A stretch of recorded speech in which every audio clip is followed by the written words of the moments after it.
Og diri mga lods maningkamot na puta diri og gisalom ko diri banda sa may 30 kadupa para maningkamot ta og natay isda nga makuha diring dapita. Pag abot diya sa ilalom mga lods medyo dugay-dugay jud ko naabot ug pag abot diya sa ilalom nagkuan ko naghapa-hapa ko diya ginagmay para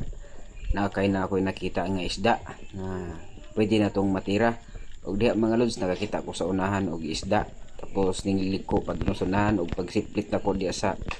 may bangag na ay ito akong nakita o diha na nako gitira dayon ang isda kay dako-dako puling isda ug pag kuman akong tira nito nga dayon ta kay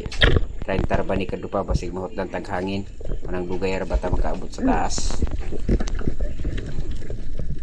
ug mao ning isda ako ang gitira mga lods kay abot naman nig 30 kilos kada ko ang katong ganiha gamay kuan ra man to 10 kilos mo wala na ko to gitira mo ni akong gitira kay dako-dako na.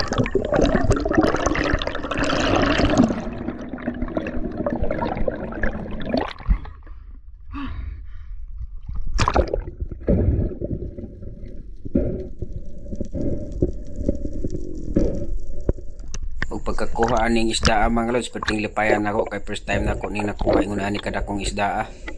ingon ani klase nga isda pa jud mo to mga lods naot nga naganahan mo sa ako ang video mga lods no ug daghang salamat naot nga ma-share ninyo ako ang video.